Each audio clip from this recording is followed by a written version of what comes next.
আমাদের দেশে কারোই অজানা নয়, দীর্ঘ 15-16টা বছর একটা স্বৈরাচার সরকার দেশকে একযোগে চালিয়েছে এবং এই দীর্ঘমেয়াদী সময় ক্ষমতায় থাকার ফলে বাংলাদেশের প্রতিটা ক্ষেত্রে তাদের প্রভাব বিস্তার হয়েছে এবং আস্তে আস্তে বাংলাদেশের প্রতিটা গুরুত্বপূর্ণ জায়গায় তাদের নিজেদের অনুসারী বা নিজেদের দলের লোকদেরই জায়গা করে দিয়েছে।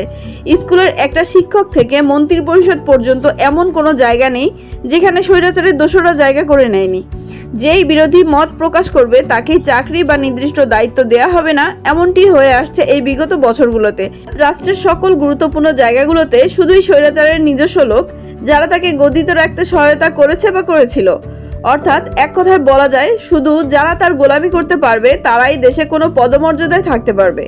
দেশের প্রতিটা আনাচে কানাচে সব ধরনের ছোট বড় প্রতিষ্ঠানগুলোতে শুধু স্বৈরাচারের দালালদেরই আনাগোনা ছিল, আর এই সমস্ত বিষয়ে কারোই অজানা নয়।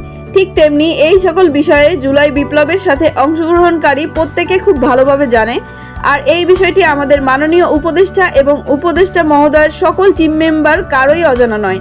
তবে এখানে প্রশ্ন হলো, যেহেতু এই বিষয়গুলো সকলেরই জানা, সেহেতু কেন বারবার কাউকে কোনো পূর্বের পদ থেকে, অর্থাৎ যারা পূর্বেই স্বৈরাচারের দোসর হিসাবে চাকরিতে অংশগ্রহণ করেছিল এবং তাদের পদের ক্ষমতার অপব্যবহার করে পুরো দেশে একটা অন্ধকার প্রভাব বিস্তার করেছিল, তাদেরকে অপসারণ করতে বা কোনো কারাপ্টেড পারসনকে তার পূর্বের দায়িত্ব থেকে অব্যাহতি দেওয়ার জন্য বারবার স্টুডেন্টদেরই মাঠে নামতে হচ্ছে। আমরা দেখেছি অসংখ্যবার অসংখ্য জায়গায় জুলাই বিপ্লবের পরেও স্টুডেন্টরা বিভিন্নভাবে বিক্ষোভ, ঘেরাও এবং নানাভাবে আলটিমেটাম দিয়ে বাধ্য করেছে অনেক স্বৈরাচারী দোসরকে পদত্যাগ করানোর জন্য। কিন্তু এখানে জানতে চাই, এটা কি আসলে স্টুডেন্টদের কাজ? এই দায়িত্বটা কি আসলে স্টুডেন্টদের উপরই পড়ে, নাকি এই দায়িত্বটা তাদের উপর পড়ে যারা স্টুডেন্টদের জীবনক্ষয়ী একটা যুদ্ধের পরে অর্জিত স্বাধীনতার দ্বারা তৈরি সরকার বা উপদেষ্টা মণ্ডলীর দায়িত্বপ্রাপ্ত হয়েছেন? এটা কি উপদেষ্টা মণ্ডলীর দায়িত্ব নয় যে কোথায় কোন কারাপ্টেড ব্যক্তিবর্গ আছে সেগুলো তালিকা করে তাদের নির্দিষ্ট চাকরি থেকে একযোগে নির্দিষ্ট পদ থেকে বরখাস্ত করা এবং একই সাথে তাদের শাস্তির ব্যবস্থা করা? কিন্তু বাংলাদেশে এখনো পর্যন্ত দেখা যাচ্ছে সব জায়গায় এখনো কারাপ্টেড মানুষগুলোকে তাদের দায়িত্ব থেকে সরানোর জন্য স্টুডেন্টদেরই সংগ্রাম করে যেতে হচ্ছে। উদাহরণস্বরূপ বলতে পারেন, এই যে রিসেন্টলি কুয়েটে ভিসি অপসারণের বিষয়টা, এখানে ভিসিকে অপসারণ করানোর জন্য কঠিন আন্দোলন করতে দেখা গেছে ছাত্রদেরকে। এখানে শুধু কুয়েটের ভিসির কথাই বলছি সেটা নয়, যে কোনো জায়গায় এমন উদাহরণ নিতে পারেন। পূর্বেও এমন অসংখ্য জায়গায় ছাত্রদের দেখা গেছে আন্দোলন করতে কোনো কারাপ্টেড পারসনকে সরানোর জন্য। কিন্তু এটা কেন করতে হবে? দায়িত্বপ্রাপ্ত লোকেরা যদি তাদের দায়িত্ব ঠিকমতো পালন করে তাহলে পূর্বেই এই সকল মানুষ তাদের দায়িত্ব থেকে পদত্যাগ করতে বাধ্য হতো।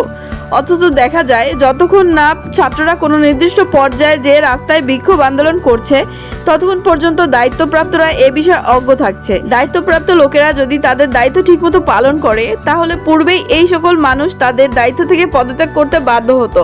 অথচ দেখা যায়, যতক্ষণ না ছাত্ররা কোনো নির্দিষ্ট পর্যায়ে যে রাস্তায় বিক্ষোভ আন্দোলন করছে ততক্ষণ পর্যন্ত দায়িত্বপ্রাপ্তরা এ বিষয়ে অজ্ঞ থাকছে যে কাকে কাকে ইতিমধ্যে তাদের দায়িত্ব থেকে অব্যাহতি দেওয়া উচিত ছিল।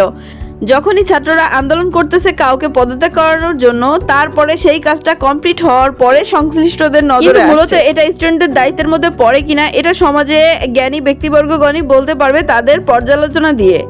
আমি দেশের সাধারণ একজন নাগরিক হিসাবে আমার কথাগুলো তুলে ধরাটা নিজের দায়িত্ব মনে করলাম এবং সঙ্গে সঙ্গে আপনাদেরও এই বিষয়ে মতামত অবশ্যই কমেন্টসে লিখে জানাবেন। এতক্ষণ সাথে থাকার জন্য অসংখ্য ধন্যবাদ এবং একসাথে পথ চলার জন্য সাথে থাকুন প্রবাহিত পথে।